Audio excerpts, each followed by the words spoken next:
আমার রাসূলুল্লাহর পরিবারের কথা তো বললাম, এবার নবীর বেটির ঘরে একটু যাই তো দেখি রাসূলুল্লাহর বেটির ঘরটা কেমন ছিল। আল্লাহ নবীর বেটি খাতুনে জান্নাত, যার মাকাম আল্লাহ কতটা দিয়েছে শুনে রেখে দাও যুবকেরা, জেনে রেখে দাও। কিয়ামতের দিন যদি ঘোষণা হয়ে যাবে, ময়দানে মাশর চলতে লাগবে, সমস্ত নবীরা দাঁড়িয়ে থাকবে, সমস্ত ওলি পীর পয়গম্বররা দাঁড়িয়ে থাকবে, আমরা সবাই সেখানে দাঁড়িয়ে থাকবো। তাম পৃথিবীতে যত মানুষ এসছে সবাই ময়দানে মাশরে থাকবে।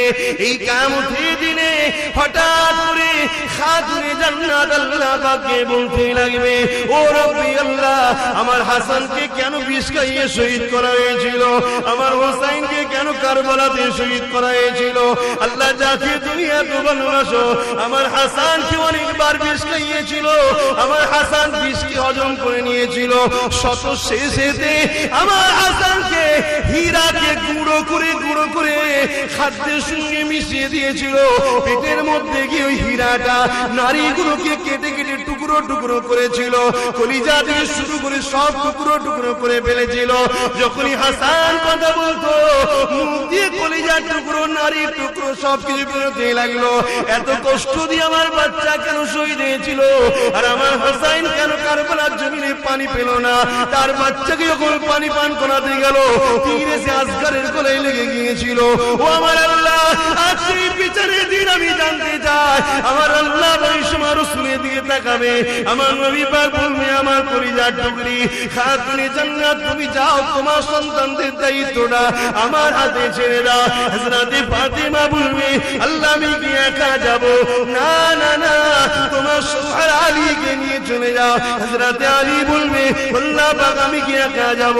না না, হাসান হোসেনকে সাথে নিয়ে যাও। এ যুবকেরা, যখন খাতুনে জান্নাত জান্নাতের দিকে যেতে লাগবে, জান্নাতি লিবাসটা উড়িয়ে দিয়ে গায়েবী আওয়াজ এসে যাবে, এ ময়দানে মাশরের বাসীরা, মাথাটা হ্যাঁ করে নাও, আল্লাহ নবীর নওয়াসা, আল্লাহর খাস বান্দি খাতুনে জান্নাত জান্নাতে যাচ্ছে।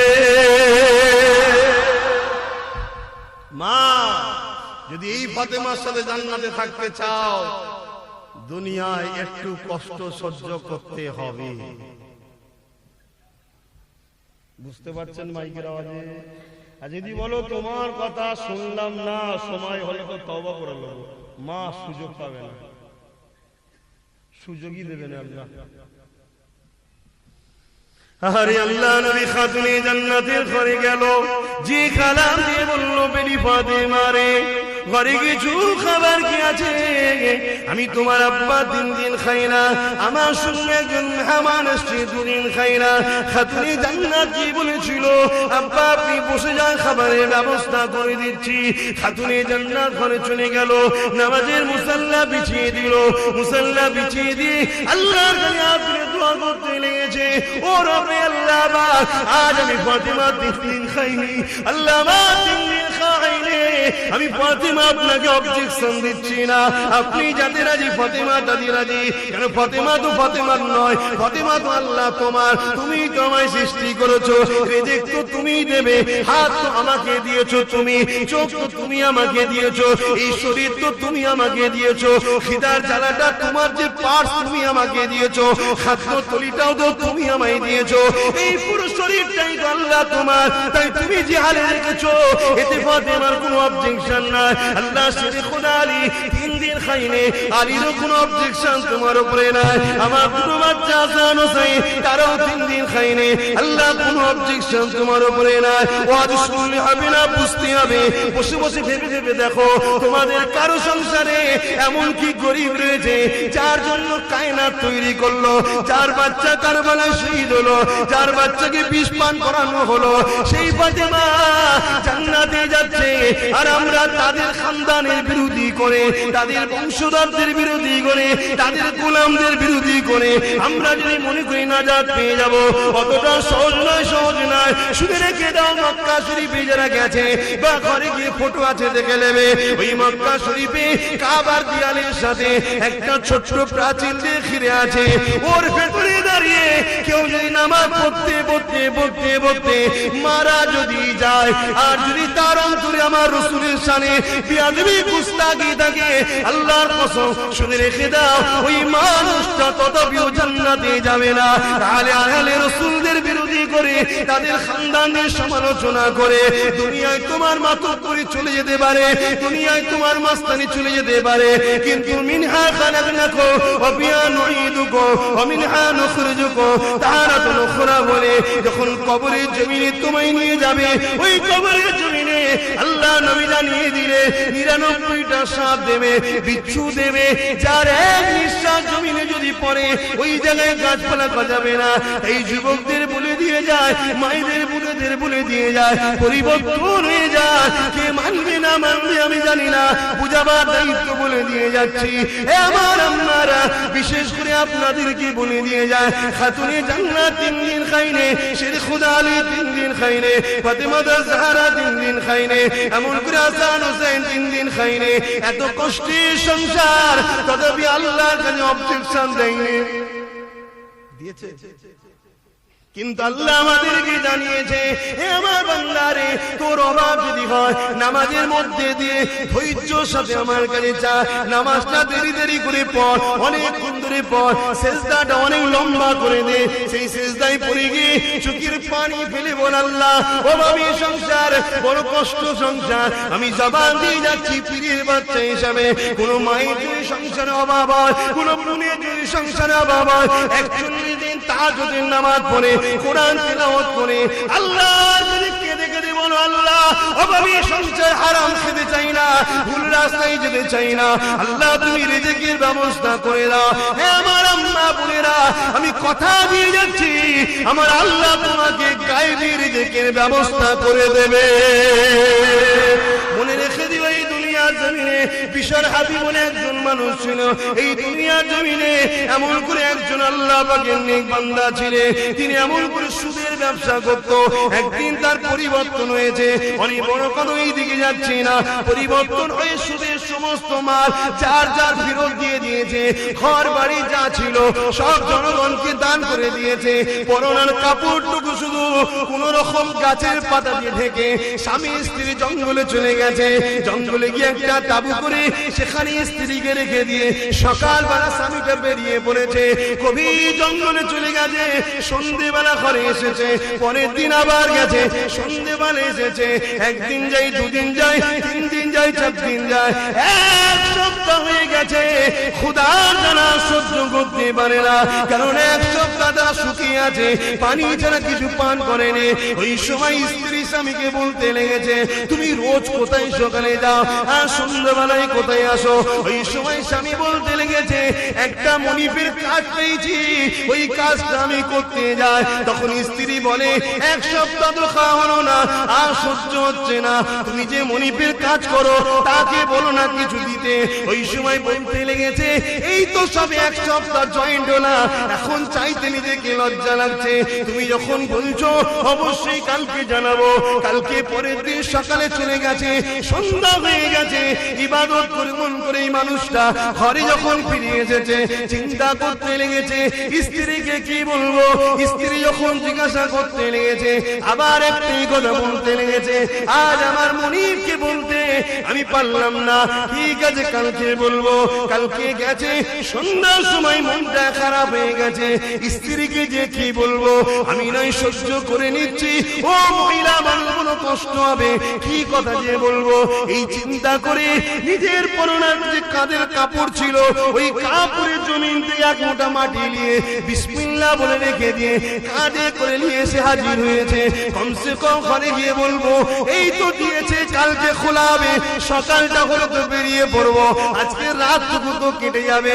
যখন ঘরের কাছাকাছি এসেছে, এমন সময় দেখতে পেয়েছে ঘরে উনুন জ্বলতে লেগেছে, অর্থাৎ লাকড়ি দিয়ে আগুন জ্বলতে লেগেছে, আর চারিদিক দিয়ে খাবারের খুশবু আসছে। কি ব্যাপার কি ব্যাপার? আগিয়ে গিয়ে দেখে তার স্ত্রী এমন করে খাজুরের গুড় রয়েছে, খাজুর রয়েছে, আর এমন করে তারা খাবার খেতে লেগেছে, মাখাতে লেগেছে, খাদ্য রেডি করতে লেগেছে।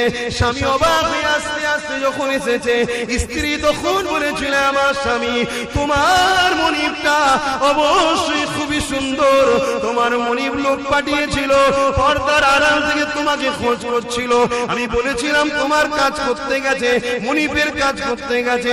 তখন সে বলেছিল তোমার স্বামী আসলে বলবে, মনিব বলেছে এই সামান্যটুকু দিলাম, আরো ভালো করে কাজ করতে আরো ভালো করে দেওয়া হবে।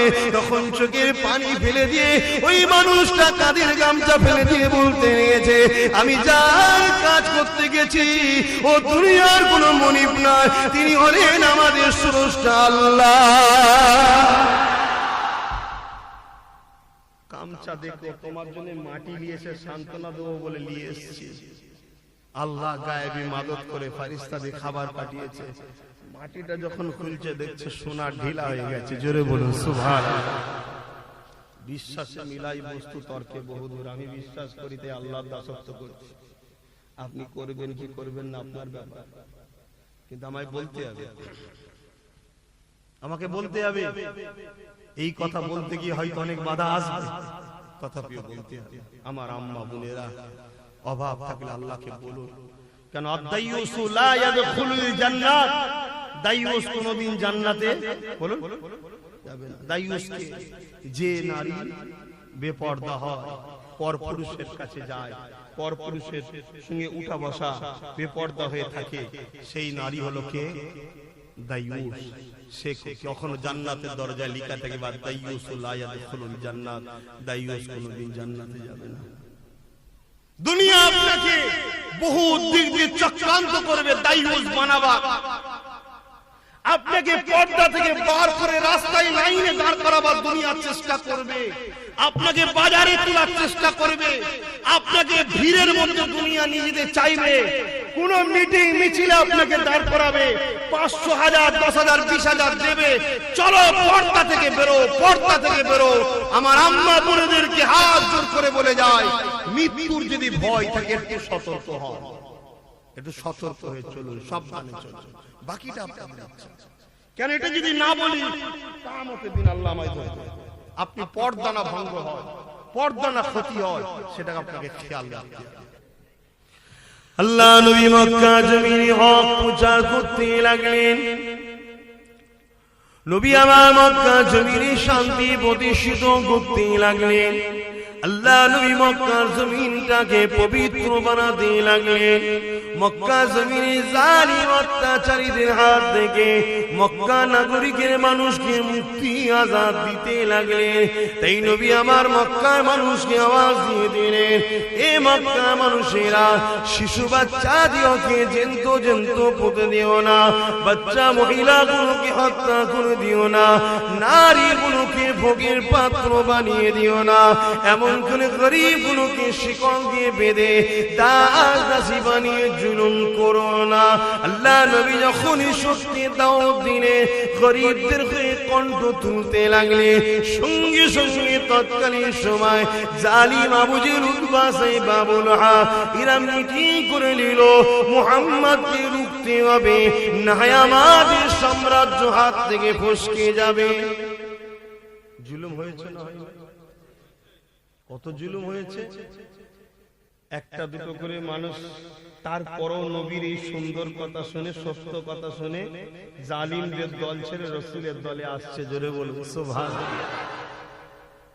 আরে আমরা তো ভুলের মধ্যে, ঠিকই বলছি, আমাদের স্রষ্টা আল্লাহ, তিনি আমাদেরকে পাঠিয়েছে দুনিয়ায় ফিতনা করার জন্য নয়, ফাসাদ করার জন্য নয়, একে অপরকে ভালোবেসে তার দাসত্ব করার জন্য পাঠিয়েছে।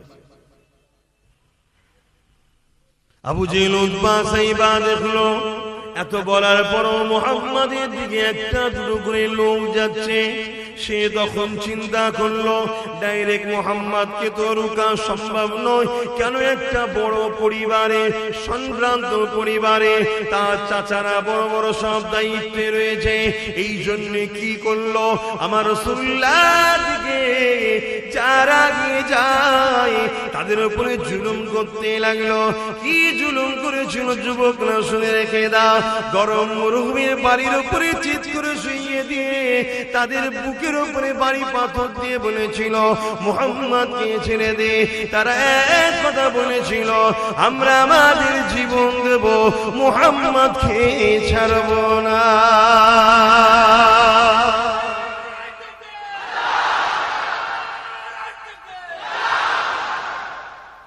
জুলুম হয়েছে না হয়নি? কত সাহাবারা এই অবস্থায় মারা গেছে।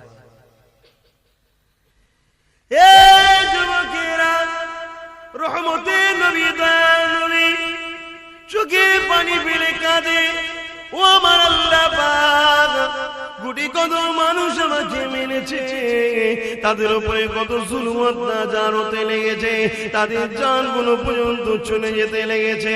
ও আমার আল্লাহ, আপনার দিনের জন্য, ন্যায়ের জন্য, সত্যের জন্য, আপনার দুনিয়াকে যারা অশান্তি করতে লেগেছে তাদের হাতে বাঁচাবার জন্য আমি মুহাম্মদ কাজ করতে লেগেছি। আমার পাশে যারা সাথ দিচ্ছে তাদের উপরে জুলুম হতে লেগেছে, বেঁচে বেঁচে তাদেরকে মারতে লেগেছে।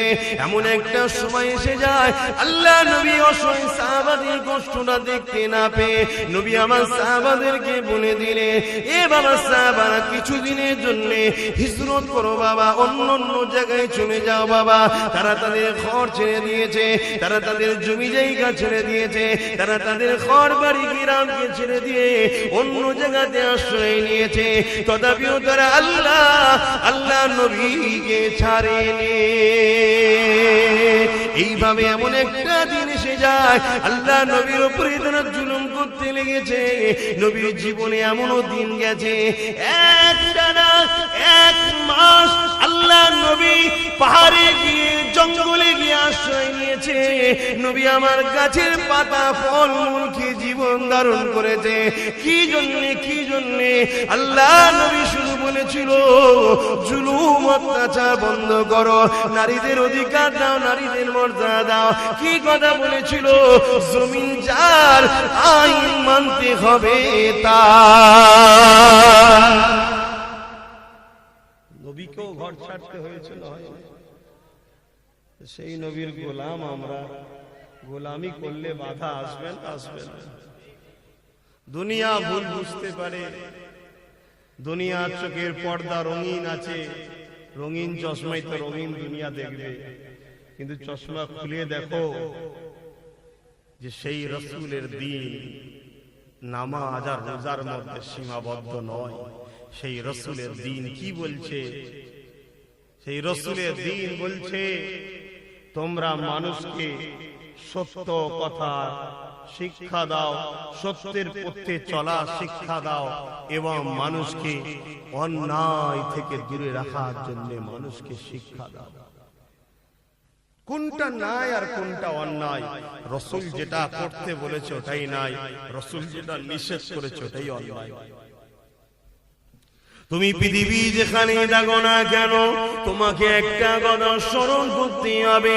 তুমি যদি আল্লাহকে বিশ্বাস করো, তুমি যদি আখিরাতকে বিশ্বাস করো, তুমি যদি কিয়ামতকে বিশ্বাস করো, তুমি যদি জান্নাত জাহান্নামকে বিশ্বাস করো, তুমি যদি ফেরেশতাকে বিশ্বাস করো, তোমার দিলে যদি থাকে সুম্মা নুফিকা উখরা ফাইজা হুম কিয়ামুন ইয়ানজিরুন, আবার তোমায় সিংহাসন দেওয়া হবে, আবার তোমাকে জমিন থেকে আল্লাহ পাক উঠাবে। সেই দিন আল্লাহ তোমার কাছে কৈফিয়ত নেবে, এ বান্দারে, জমিন আমার ছিল, আমার জমিনে কার হয়ে লড়েছিস, আমার জমিনে কার গুণগান গেয়েছিস, আমার জমিনে তুই শান্তি করেছিলি না ফিতনা করেছিলি, আমার জমিনে কার দাসত্ব করেছিলি, আমার জমিনে কার আইন তুই মেনেছিলি। এ বান্দা, তুই আমাকে জবাব না দে।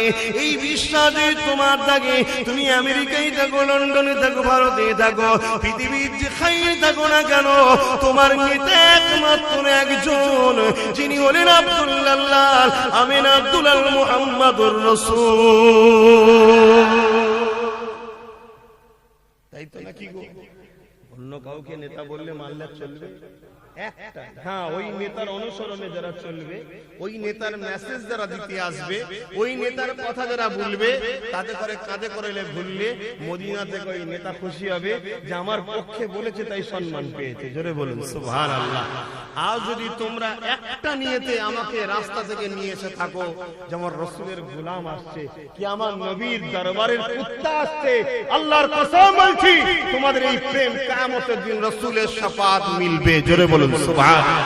যে আমরা অন্য কোন কারণে করিনি, আমরা মুহাম্মাদের পক্ষে কথা বলে, মুহাম্মদ রাসূলের গোলামি করে, তাই আব্বাসকে ভালোবাসি। আল্লাহর কসম তোমার জন্য আমি কিছু যদি করতে না পারি, মদিনাওয়ালা তোমার জন্য করবে। জোরে বলুন সুবহানাল্লাহ। আল্লাহ, এটা বিশ্বাস, আমাদের ঈমান। কেন আমার রাসূল মরা নেতার উম্মত আমরা নয়, মরা নেতার দলের লোক আমরা নয়। কিন্তু আজ বড় প্ল্যান করে সেই নবীর দ্বীনকে মুছা ষড়যন্ত্র সারা পৃথিবী জুড়ে হচ্ছে। আজ আমাদের ঘরে সেই রাসূলের দ্বীনকে উঁচু করে তুলে রাখতে হবে।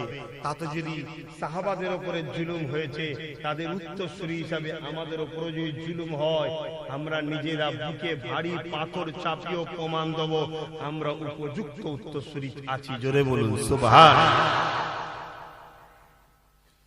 আহারে শিক্ষা নাও সেই পাথর থেকে, পাথর থেকেও শিক্ষা নেওয়া। কোন পাথর মনে পড়ছে? হযরতে আমার রাসূলের পাক সাল্লাল্লাহু আলাইহি ওয়াসাল্লামের সামনে আবু জেহেল কি বলেছিল? মুহাম্মদ আমার হাতে কি আছে? একটা পাথর ছিল, তাই তো নাকি?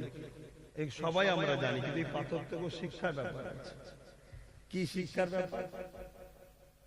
আল্লাহ নবী যখন বললেন তোমার হাতে যে আছে ও যদি বলে আমি কে, তাহলে তো তুমি কলেমা পড়ে নেবে। আজ আমরা ভাবি, অনেকে বলে যে আমি আমেরিকায় বাস করি, আমি লন্ডনে বাস করি, আমি ফ্রান্সে বাস করি, আমি তো কোনো মুসলিম কান্ট্রিতে বাস করছি না, আমি গণতান্ত্রিক দেশে বাস করি। আমাকে সব কথা মানতে গেলে হয়, নবীর সব কথা নিয়ে চলতে গেলে হয়, কোরআন অনুযায়ী চলতে গেলে হয়। হাই রে কপাল, প্রত্যেকটা ধর্মের মানুষ তার ধর্মীয় কালচারে কালচারিত হচ্ছে, তার সমস্যা হচ্ছে না। কেউ যদি হিন্দু ধর্মের মানুষ হয়, সে তার ধর্মের কালচার লেউটা বসা করছে, তার অসুবিধা হচ্ছে না। যে শিখ, সে মুখে দাঁড়িয়ে রেখে তার ধর্মীয় বিশ্বাসে সে ঘুরে বেড়াচ্ছে, পাগড়ি পড়ছে, সমস্যা হচ্ছে না। কেউ আবার গেরুয়া জামা পরে ঘুরে বেড়াচ্ছে। যারা বৌদ্ধ ধর্মের মানুষ, তারা তাদের এক ধরনের জামা পরে ঘুরে বেড়াচ্ছে, তাদের সমস্যা হচ্ছে না। শুধু সমস্যা আমাদের হচ্ছে, নিজেদের অস্তিত্ব আমরা নিজেরা বিলীন করে দিচ্ছি। এর থেকে পাঁচটা, ওর থেকে পাঁচটা, ওর থেকে পাঁচটা, ওর থেকে পাঁচটা নিয়েই তো আমরা চলছি। আমাদের মধ্যে নবীর কোনটা? সব তো ধার করা। আচ্ছা, কিন্তু আমার রাসূল সর্বকালে সর্বশ্রেষ্ঠ। আমি বলিনি, প্রত্যেকটা ধর্মের ধর্মগুরু বলেছে মুহাম্মদ সর্বকালে সর্বশ্রেষ্ঠ। জোরে বলুন সুবহানাল্লাহ। সর্বকালে সর্বশ্রেষ্ঠ লিডার কেউ, আমরা সেই লিডারকে ছেড়ে দিয়ে যারা সর্বকালে সর্বশ্রেষ্ঠ নয় তাদের অনুসরণ করে বেড়ায়। কেন? ওই একটাই কথা, কি করব। কিন্তু একবার ওই ঠান্ডা আমাদের চিন্তা করি, আবু জেহেল যখন বলেছিল আমার হাতে কি, আল্লাহ নবী বলেছিলেন তোমার হাতে যেটা আছে ও যদি বলে দেয় আমি কে। আবু জেহেলের হাতে পাথরটা ছিল, পাথরটা আবু জেহেলের কবজার মধ্যে ছিল। খুব ভালো করে বুঝবে, পাথরটা আমার নবীর কবজার মধ্যে ছিল না, আবু জেহেল হাতের মুঠোর মধ্যে ছিল। পাথরটা আবু জেহেলের দখলে ছিল, পাথরটা আবু জেহেলের ক্ষমতার মধ্যে ছিল, পাথরটা আবু জেহেলের আয়ত্তের মধ্যে ছিল। পাথরের উপরে ক্ষমতা আবু জেহেলের চলছে, পাথরের উপরে রাজত্ব আবু জেহেলের চলছে, পাথরকে বেঁচেছে আবু জেহেল। কিন্তু যেখানে আমার নবীর শান মর্যাদার ব্যাপার হলো, পাথরটা একবার ভাবলো না আমাকে আগুনে দিয়ে পোড়াবে, কি আমাকে কি টর্চার করবে, আমাকে কি শাস্তি দেবে। একবার ভাবেনি আমার নবীর ইজ্জতের যেখানে ব্যাপার আসবে, আমার উপরে যতই জুলুম হোক না কেন, আমি আমার নিজের জুলুমের পৌঁড়া করবো না। এই পাথরটা আবু জেহেলের কবজায় থাকার পরও হাত থেকে বলেছিল আশহাদু আল্লা ইলাহা ইল্লাল্লাহ ওয়া আশহাদু আন্না মুহাম্মাদুর রাসূলুল্লাহ। এই যুবকেরা গোলামি করলে কি মজা দেখো। আবু জেহেল রেগে গিয়ে ওই পাথরটা ছুঁড়ে দিয়েছিল। ওই পাথরটা গিয়ে কোথায় পড়েছিল? আরে যার গোলামি করেছো তার কদমে গিয়ে তো পড়বে। ওই পাথরটা আমার রাসূলুল্লাহর কদমে গিয়ে পড়লো। কার হাতে, কার কবজায়, কার দখলে, কোন দেশে, কার আয়ত্তে, কার রাজত্বে, ওসব দেখেনি। দেখেছে আমার রাসূলের শান, নবীর ইসলাম, নবীর ইজ্জত। একটা পাথর ঈমানের পরিচয় দিচ্ছে। দেখো কিভাবে মহব্বত করতে হয়। কিন্তু আজ আমরা সামান্য কিছু হলেই মন খারাপ হয়ে যায়। মন ভেঙো না। কেন? ঈমানদারদের জন্য হতাশার কোনো জায়গা নেই। ঈমানদারের যদি জ্বর হয়, যদি গুনাহগার হও, জানবে তোমার গুনাহ মাফ হচ্ছে, তাই জ্বর হয়েছে বা বিমার হয়েছে। জোরে বলুন সুবহানাল্লাহ। একই জিনিস মুসিবত। একটা ঈমানদারের হয়েছে, একটা ঈমানদার আল্লাহ ওয়ালার হয়েছে, একজন বেঈমানের হয়েছে। বেঈমানের উপর যখন মুসিবত হয় ওটা হলো শাস্তি। ঈমানদার গুনাহগারের উপর যখন মুসিবত হয় ওটা গুনাহ মাফের ওসিলা। আর ঈমানদার আল্লাহ ওয়ালার উপর যখন মুসিবত আসে জানবে ওর মাকামকে আল্লাহ বাড়াচ্ছে। জোরে বলুন সুবহানাল্লাহ। তাহলে মুসিবত এলে কি ঘাবড়ে গিয়ে মন খারাপ করলে চলবে? আল্লাহ পরীক্ষা নেন, ঠিক না? তিনি কত দিক দিয়ে পরীক্ষা নেন আল্লাহু আলাম। রাসূল পাক সাল্লাল্লাহু আলাইহি ওয়াসাল্লাম তো আল্লাহ পরীক্ষা নিয়েছেন না নাই? তবে আমাদের জন্য নবী মডেল, ওটা শিক্ষা। কিরম পরীক্ষা নিয়েছে বলছিলাম। কি গো অসুবিধা হচ্ছে? পিছনে যারা কষ্ট করে বসে আছেন পানি কাটাতে অসুবিধা হচ্ছে আপনাদের? কিরম পরীক্ষা নিচ্ছে? সাহাবা হুজুররা হজ ছেড়ে গ্রাম ছেড়ে পালাচ্ছে জালিমদের অত্যাচারে। একটা দিন রাসূল পাক সাল্লাল্লাহু আলাইহি ওয়াসাল্লামকেও মক্কা ছেড়ে চলে যেতে হয়েছিল। কিন্তু ওই মক্কা আবার আমার আল্লাহ কার হাতে দিল? বলুন, রাসূলের হাতে। অতএব समझने वालों इशारों में काफी है। दीन আল্লাহ পাক আজ দাইনে কাল দেবে, কাল দাইনে পরশু দেবে। তুমি যদি আল্লাহর জন্য করে থাকো, রাসূলের জন্য কোনো কাজ করে থাকো, তোমাকে এখানে হতাশ হলে হবে না। যে মসজিদ তো আল্লাহর জন্যই করছিলাম, ভূমিকম্প ভেঙে গেল, মন খারাপ হবে না। হয়তো আল্লাহ পরীক্ষা করছে যে দ্বিতীয়বার আবার ট্রাই করে কি দেখি। আবার করছো, আবার ভেঙে দিয়েছে, দেখি ও ধৈর্য আছে কিনা। হতে পারে ইতিহাস আমাদের জন্য সাক্ষী। ইতিহাসের পাতা খুললে দেখা যায় হযরত মুসা আলাইহিস সালাম ফিরাউনের বিরুদ্ধে মোকাবিলায় নামলো। ফিরাউন শয়তানের দিকে, মুসা নবী রহমান আল্লাহর দিকে। লড়াইয়ের ময়দানে দেখা যায় মুসা নবী পরাজিত হয়ে গেল, ফিরাউন জিতে গেল। শুনছেন ভাই? মুসা নবীর সাথে যারা ছিল বলছে হুজুরি কি হলো? আল্লাহ আমাদের সাথে হেরে গেলেন কেন? বলছে দাঁড়া দেখছি, যে আলোচনা করছে গেছে। ও আল্লাহ, ঠিক আছে যাও। আবার পরের দিন গেছে, আবার হেরে গেছে। মুসা নবীর যারা উম্মত, সবার ঈমান কি সমান ভাই? কিছু দুর্বল থাকে। মুসা নবী বলছো আল্লাহ কিছু দুর্বল লড়বড়ায় ধৈর্য হারা হয়ে যাবে তো। ঠিক আছে যাও। আচ্ছা আল্লাহর কি কাউকে দরকার আছে? আর দরকার নেই।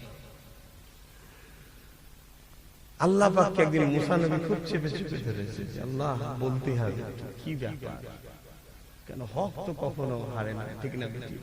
এটা পরীক্ষা কিছু আছে। আল্লাহ বলছে ওই যে রাত্রিরে ফেরাউন এমন ভাবে না ঘিসড়ি দিয়ে আমার কাছে কাঁদে আর বলে আল্লাহ প্রকৃত খোদা তো তুমি, দুদিনের একটু খোদাই করতে দাও না, কেন ফিরে দিচ্ছ? তোকে আমি ফিরাতে পারি না। চিন্তা করো, যেটা ফেরাউনকে যদি তার গুরগুরিতে ফিরিয়ে দেয়, ৫ ওয়াক্ত নামাজে হাত তুলছে, আল্লাহ যারা আমার ভালোবাসার মানুষদের মেরেছে তাদের বিচার আমার কাছে দিলাম, একদিন না একদিন খাটবে ইনশাআল্লাহ। কথা বুঝে আসছে? ছাড় নেই বাবা, ঠিক আছে, কোন অসুবিধা নেই। কেন আমরা সবাই রাসূলের পক্ষে, ইসলামের পক্ষে, গরিবের পক্ষে। আমার আল্লাহ রাসূল আমাদেরকে যে শিক্ষা দিয়েছে সেই রাস্তায় আমরা চলেছি, ঠিক না বেটি? আজ আল্লাহ পাকের কি হিকমত কি মর্জি আছে আল্লাহ ভালো জানে, ঠিক না বেটি? তো মন খারাপ ধৈর্য হারা হওয়া এটা ঈমানদারদের কাজ নয়। আল্লাহ পাক কোরআন পাকের মধ্যে জানিয়ে দিলেন, যারা নামাজ কায়েম করে, যাকাত দেয়, সৎ পথে চলে, মানুষকে সত্যি রাস্তা দেখায় এবং সবর ভাবে অবলম্বন করে চলে, ধৈর্য ধারণ করে, অবশ্যই আমার আল্লাহ তাদের পক্ষে রয়েছে, তারা অবশ্যই কামিয়াবি হবে। এবার একটা প্রশ্ন, কবে হবে? সময়ের অপেক্ষা, আল্লাহ ভালো জানে। তোমার জন্য যেটা সময় সেটা আল্লাহ জানে, ঠিক না?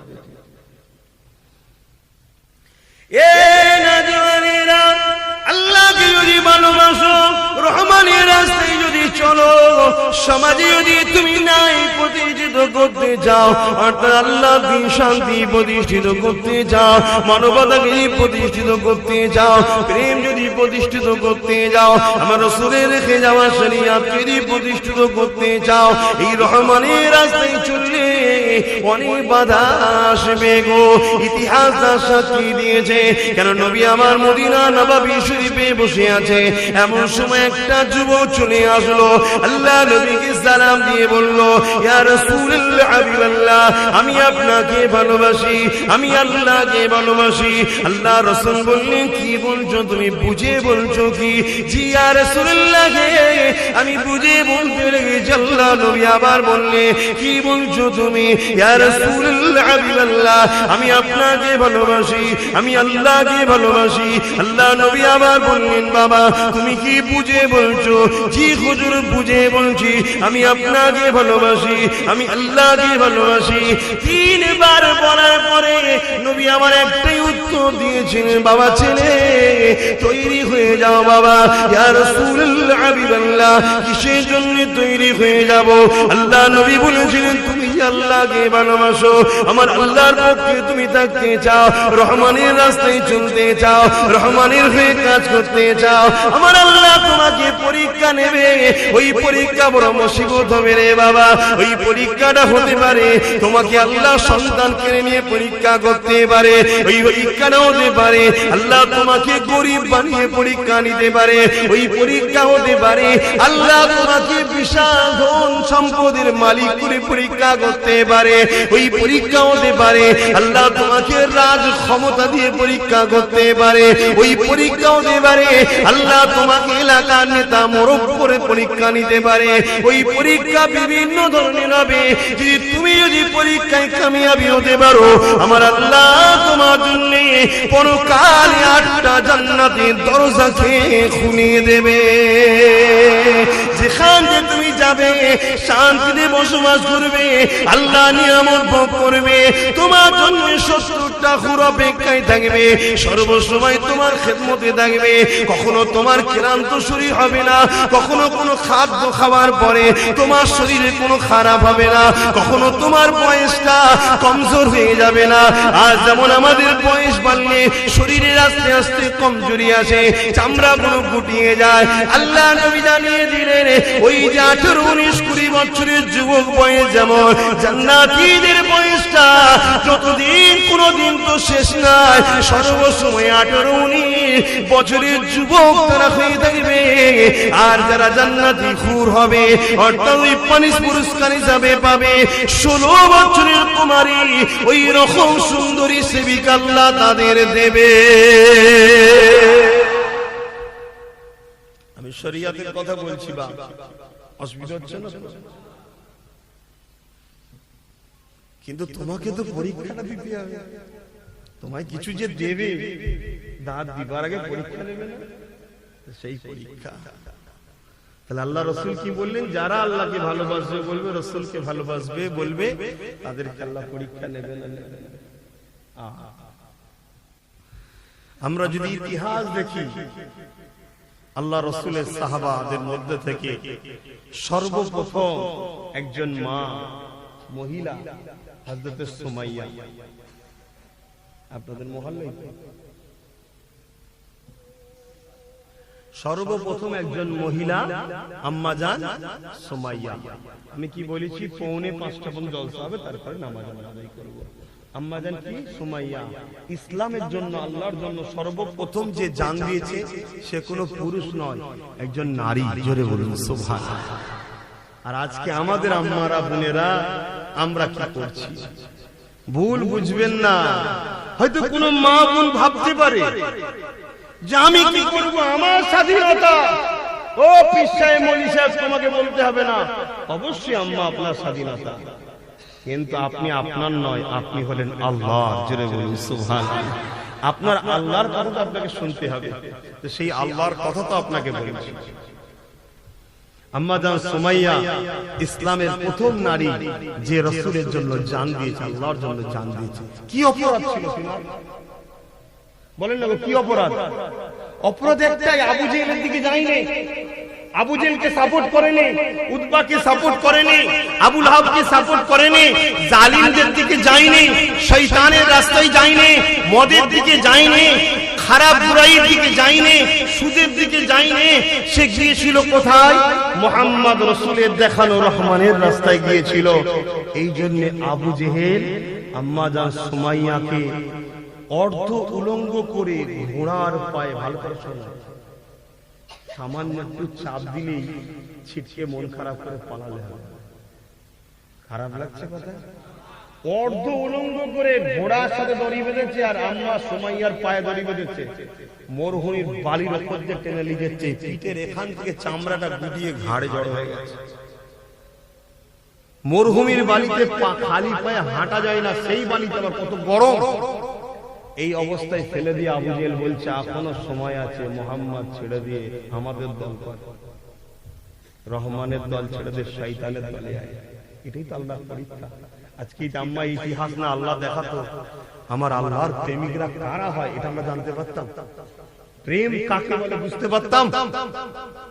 আজ আমাদের ঘরে ইতিহাস করে যেতে হবে, আমাদের পরের জেনারেশন বলবে আব্বাস সিদ্দিকী অমুক ছিল, সর্বদিক দিয়ে তার উপরে টর্চার হয়েছে, তথাপি শয়তানদের কাছে মাথা নত করেনি, রহমানের কাছে মাথা নত করেছিল। জোরে বলুন আল্লাহ যেন তৌফিক দেয়, বলুন আল্লাহুম্মা আমিন।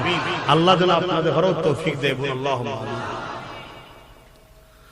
আম্মাজান সুমাইয়াকে এইভাবে কষ্ট দিয়ে যখন মরুভূমির বাড়ির উপরে শুইয়ে রেখেছে, বুকে ভারী বাদল চাপিয়ে দিয়েছে, এদিকে পিঠে চামড়াটা ছিঁড়ে কাঁধের কাছে জড়ো হয়ে গেছে, ওর একটা জ্বালা যন্ত্রণা, রক্ত ঝরতে লেগেছে, তারও একটা জ্বালা যন্ত্রণা, আবার বুকের উপরে ভারী পাথর, তারও একটা যন্ত্রণা।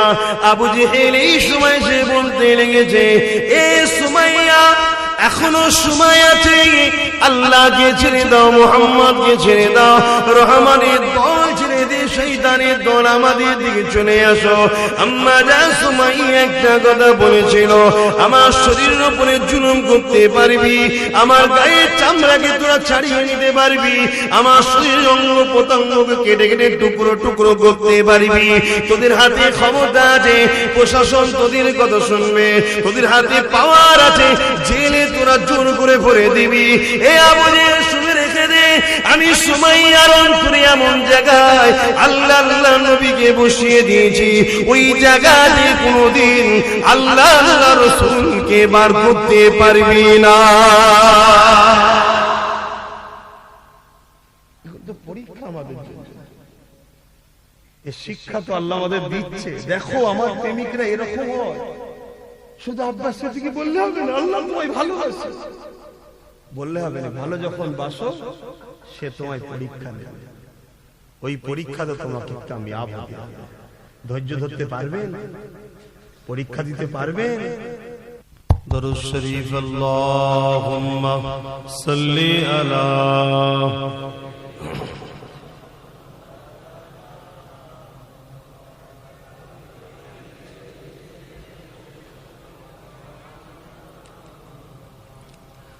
जहाँ रोज़ाए पाके खैरुल वरा है,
সাল্লি আলা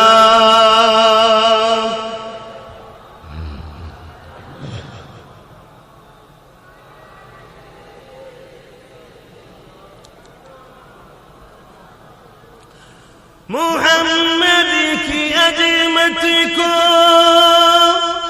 क्या पूछते हो, मुहम्मद की अजमत को क्या पूछते हो, क्यों साहिबे काबा कौसन ठहरे,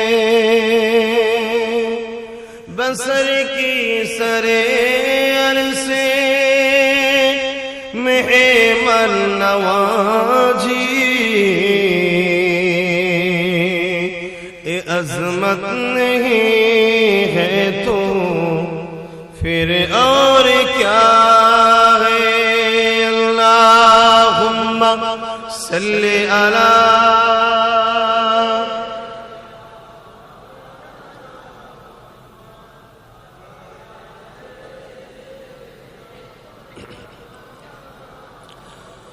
মুসলমানের ছেলে মেয়েরা তরুণেরা এ নবী বাগের প্রেমিকেরা বুঝার চেষ্টা করুন, দুদিনের দুনিয়ার জন্য আখিরাত কি হারিয়ে ফেলবেন না। আল্লাহ পাক আমাকে আপনাকে দুনিয়া জমিনে পাঠিয়েছে আল্লাহ পাকের দাসত্ব করার জন্য। নামাজ যেমন আল্লাহ পাকের দাসত্ব, রোজা যেমন আল্লাহ দাসত্ব, হজ যেমন আল্লাহ দাসত্ব, দান খায়রাত যেমন আল্লাহ দাসত্ব, মা বাবার সেবা যেমন আল্লাহ দাসত্ব, গরীব অসহায়দেরকে দেখাশোনা করা এটা আল্লাহ দাসত্ব। আল্লাহর জমিনে আল্লাহর বিচার, আল্লাহর জমিনে আল্লাহর বিচার প্রতিষ্ঠিত করাটাই আল্লাহ পাকের দাসত্ব। এক কথাই নবী পাক যা বলেছে আমাদেরকে সেটাই করতে হবে। আমি যে কথা বলতেছিলাম, আম্মা জান সুমাইয়া যখন আমার নবী পাকের সাথ দিলে, আমার নবীকে নবী বলে, আল্লাহকে আল্লাহ বলে, নবীর কাজকে সাপোর্ট করলে, নবী নাইয়ের পক্ষে ছিল, আম্মা জান সুমাইয়া নাইয়ের পক্ষে ছিল, নবী অন্যায়ের বিরুদ্ধে ছিল, আম্মা জান সুমাইয়া অন্যায়ের বিরুদ্ধে ছিল, নবী গরিব এতিমদের হকের কথা বলেছিল, আম্মা জান সুমাইয়া হকের কথা বলেছিল, আল্লাহ নবী নামাজ রোজা যাকাতের পক্ষে ছিল, আম্মা জান সুমাইয়া নামাজ রোজা যাকাতের পক্ষে ছিল, আল্লাহ নবী মিথ্যার বিরুদ্ধে ছিল, আম্মা জান সুমাইয়া মিথ্যার বিরুদ্ধে ছিল, আল্লাহ নবী মদকে বন্ধ করেছিল, আম্মা সুমাইয়া মদকে বন্ধ করা সাপোর্টে ছিল, আল্লাহ নবী সুদের বিরুদ্ধে ছিল, আম্মা জান সুমাইয়া সুদের বিরুদ্ধে ছিল, আল্লাহ নবী ঘুষের বিরুদ্ধে ছিল, আম্মা জান সুমাইয়া ঘুষের বিরুদ্ধে ছিল, আল্লাহ নবী মেলাকে বন্ধ করেছিল, আম্মা জান সুমাইয়া মেলার বিরুদ্ধে ছিল, আল্লাহ নবী গান বাজনার বিরুদ্ধে ছিল, আম্মা জান সুমাইয়া গান বাজনার বিরুদ্ধে ছিল। শুধু মুখে দাবি করব নবীকে ভালোবাসি, আর আমার নবীর মিশনটা ছিল দুনিয়ার বুকে অন্যায়কে মিটিয়ে দিয়ে ন্যায়কে প্রতিষ্ঠিত করা, এক আল্লাহর রাসূল জমিনে প্রতিষ্ঠিত করা। কারো নিজাম চলবে না, কারো আইন চলবে না, আমার রাসূলুল্লাহর মিশন হলো আল্লাহর জমিনে আল্লাহ পাকের আইন চলবে। এই যুবকেরা আম্মা জান সুমাইয়া এই কথাটা বলার জন্য, এই বিশ্বাস করে রাসূলের সাথে দেওয়ার জন্য আম্মা জান সুমাইয়াকে আবু জেহেল এইভাবে কষ্ট দিয়েছিল, এত কষ্ট দিয়েছিল, বুকে ভারী পাথর চাপিয়ে দিয়ে, ঘোড়ার পায়ে দড়ি বেঁধে দিয়ে, আম্মা জানের পায়ে দড়ি বেঁধে দিয়ে মরুভূমিতে টেনে টেনে নিয়ে গিয়ে গরম বাড়ির উপরে চিৎকে শুইয়ে দিয়েছিল। এত কষ্ট পেয়ে আম্মা জান যখন বলল এ দুনিয়ার জালি আবু জেহেল উতবা সাইবা তোরা যে ক্ষমতা রয়েছে আমার জিসমের উপরে জুলুম করতে পারবি, আমার অন্তরের উপরে জোর দেখাতে পারবি না, এই কথা যখন শুনলো আম্মা জান সুমাইয়াকে আবু জেহেল বল্লমের আঘাত করলো। যখনই বল্লমের আঘাতটা করবে এবার একটা বাড়ি পাথর তুলে নিয়ে আম্মা জানের মাথাতে মারতে যাবে, আমার আল্লাহ তা বলে দিলে এ আজরাইল তাড়াতাড়ি যা, আমার সুমাইয়া পরীক্ষায় পাস হয়ে গেছে, ওকে আর পরীক্ষা নেব না, ওর জানটাকে রুটা কবজ করে জান্নাতের বাগানে ঘুরতে দিয়ে দে।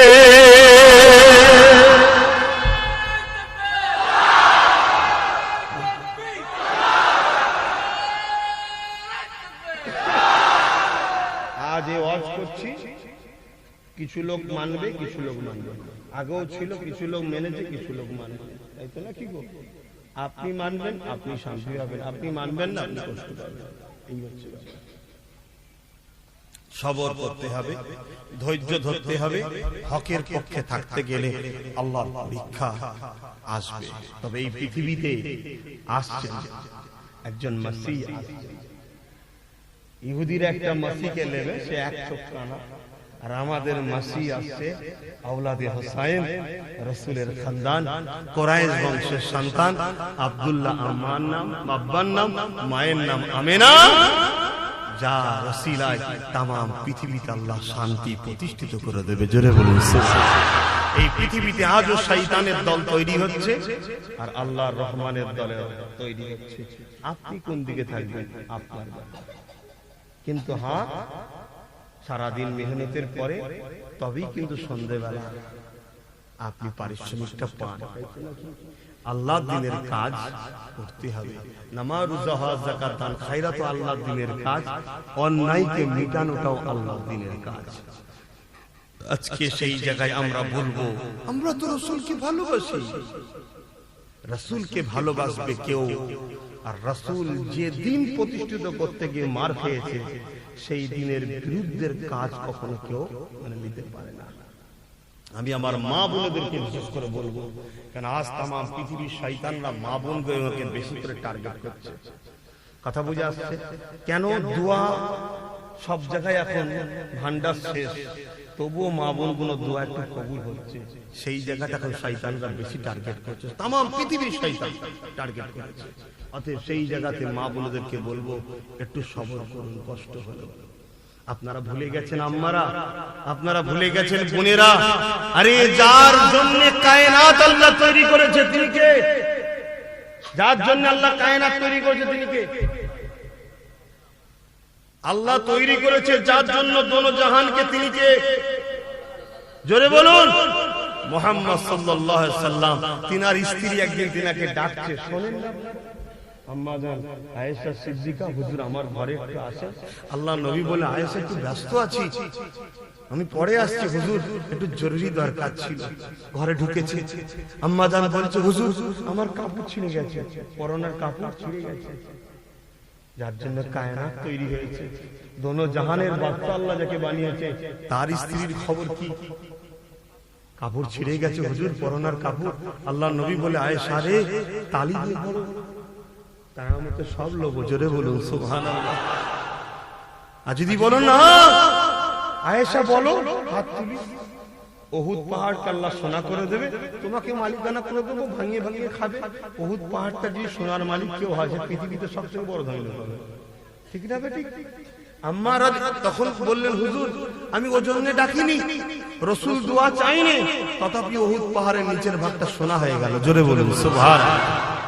তাহলে কেন চেয়েছো? হুজুর আমি যে সেলাইটা করব, বাতি জ্বালাতে হবে তো, ওই বাতি জ্বালাবার মশলাটাও ঘরে নেই। এরকম গরিব আপনার এলাকায় কেন, বাংলায় কেন আছে? হুজুর আপনাকে ডেকেছি, আপনার চেহারার জ্যোতিতে বসে বসে বসে বসে সেলাই করে নেবো। জোরে বলুন। আমার আম্মারা বোনেরা ভালো দাঁড়ে শুয়ে রেখে দেন। ছেলে হিসাবে মায়েদেরকে, ভাই হিসাবে ভাইদেরকে বুঝাতে এসেছি, কাউকে জোর করবো না। হয়তো বক্তা অনেকে বলবে এই সব মুল্লাদের জন্য মুসলমানরা তো পিছিয়ে আছে। মুসলমানরা পিছিয়ে আছে একটাই কারণে, মুহাম্মদ রাসূলের গোলামি ছেড়ে দিয়ে শয়তানদের গোলামি করছে। তাই ঠিক না বেটি?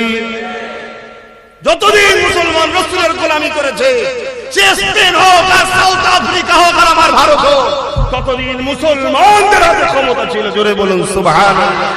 যেদিন মুহাম্মদ রাসূলের গোলামি ছেড়ে দিয়ে শয়তানের গোলামি করতে গেছে, আর প্রকৃত শয়তানের সঙ্গে কখনো পাল্লা দিতে পারে? তাই পেরে উঠতে পারে না। আর যতদিন মুসলমান রাসূলের গোলাম ছিল, রাসূলকে অনুসরণ করে চলেছে, আমার আলোচনায় আপনাদের অসুবিধা হচ্ছে না? লাইন ঘুরিয়ে দেবো? ততদিন আমাদের শান মর্যাদা ছিল। আমরা আজকে গোলামি করছি শয়তানের। দ্বিতীয় নম্বর আরেকটা কারণে আমাদের পতন হচ্ছে, সেই কারণটা হচ্ছে আমরা আহলে রাসূলদেরকে অপমান করা শুরু করেছি, এজন্য আমাদের উপর আল্লাহর লানত হচ্ছে। আপনি বলবেন আমি তো করিনি, আমি আগে ওয়াজ করেছিলাম না, লূত নবীকে আল্লাহ বলেছিল ৮০,০০০ লোক মারবো, ৪০,০০০ খারাপ ছেলে ভালো, শুনেন না? আপনি করেননি, আপনার সমাজে করছে, আপনি তার খামোশ খেয়ে শুনছেন এবং তারই গুণ গাইছেন অফসাইড থেকে, ডাইরেক্ট না হলেও অফসাইড থেকে তাকেই সাপোর্ট করছেন। এজন্য আল্লাহর লানত হচ্ছে এই কওমের উপরে। আসুন ফিরে আসুন, আমরা ততদিন পর্যন্ত মাথা তুলে দাঁড়াতে পারবো না যতক্ষণ না আহলে রাসূলদের বায়াত নেব। আর আহলে রাসূলদের বায়াত যেদিন মুসলমান নিয়ে নেবে সেদিন তামাম পৃথিবীতে হুকুমত চলবে। সেই বায়াতটা ইমাম মেহেদীর হাতে হবে, জোরে বলুন সুবহানাল্লাহ। সেদিন কিন্তু আর বেশি দিন নয়। রাসূলের ভবিষ্যৎবাণী অনুযায়ী আমি আপনাদেরকে বলে যাচ্ছি বহুত কিছু ঘটবে। যেমন একটা গলার মুঠির হাড় পড়ে আছে, ছিঁড়ে গেলে টপ টপ করে মতিগুলো পড়তে থাকে। হে দুনিয়ার যুব সমাজ, মা বোন বাপ ভাই বলে যায়, লোভে পাপ, পাপে মৃত্যু, একটার পর একটা মুসিবত আপনাদের উপরে আসবে। এই বিমার চলে যাবে, যাওয়ার পরে আবার কিছু আসবে, আবার কিছু আসবে, আবার কিছু আসবে, এবং সবথেকে ভয়ানক যেটা আসবে সেটা হলো ভূমিকম্প আসবে। এবারে ভূমিকম্প। আব্বাস সিদ্দিকী বদদোয়া করছে না, হয়তো বদদোয়ার নামে কেউ কেস করতে পারে না, যেমন করেছিল আগে, করে কি যা অসুবিধা নেই, কথা বুঝে আসছে না? এবারে আসবে ভূমিকম্প, খরা আসবে, একটার পর একটা মুসিবত। দুটো কারণ, এক, আমরা রাসূলের গোলামি ছেড়েছি। কেন? রাসূল বলে গেছে তোমাদের কাছে তিনটে দিয়ে রেখে গেলাম, তার মধ্যে একটা হলো কিতাবুল্লাহ, আল্লাহর কিতাব। দ্বিতীয় নম্বর সুন্নতে রাসূলি, রাসূলের সুন্নাত যে মানবে সে কিতাবটাকে মেনে নিল, জোরে বলুন সুবহানাল্লাহ। তিন নম্বর হলো আহলে বাইতি, আমার আহল যে ঘরে রেখে গেলাম কিয়ামত পর্যন্ত হুসাইনের খানদান, হাসানের খানদান, সিদ্দিক আকবরের খানদান, ফারুক আজমের খানদান, আব্বাসের খানদান, রাসূলের চাচা, এই যে খানদান, এটা কিয়ামত পর্যন্ত চলবে। তাদেরকে তোমরা ধরো, ধরা তো দূরের কথা, যারা তাদেরকে গালি দেয়, মন্দ দেয়, তাদেরকে আমরা গাল মন্দ দেওয়া লোকেদেরকেই সাপোর্ট করি। আল্লাহর লানত হবে না? যদি বলো হুজুর তোমার ওয়াজ চলবে না, তো চলবে না, তো অপেক্ষায় থাকো না, বাপ খুব তাড়াতাড়ি সব আসছে, চিন্তা কোনো কারণ নেই। তবে হ্যাঁ, রাসূল বলেছে তারা বেঁচে যাবে। মৃত্যু তো সবার হবে, তাই তো নাকি গো ভাই? যে ভারতের প্রধানমন্ত্রী সেও মরবে, রাজ্যের মুখ্যমন্ত্রী সেও মরবে, আব্বাস সিদ্দিকও মরবে, আমেরিকার প্রেসিডেন্টও মরবে, ফুরফুরার পীর সাহেবরাও মরবে, তোমার গ্রামের, মৃত্যু তো সবার হবে। কিন্তু মৃত্যু পরও বাঁচলো না মরলো, ওটাই বড় ব্যাপার, ঠিক তো নাকি গো? অর্থাৎ জান্নাতে গেল না জাহান্নামে গেল। রাসূল বলল এই রকম মুসিবতও বাঁচার রাস্তা তারাই পাবে যারা সেজদা অবস্থায় থাকবে, জোরে বলুন সুবহানাল্লাহ। তাই ছেলেদেরকে বলবো, বিশেষ করে যুবকদের আর বোনগুলোকে বলবো, মাথা নত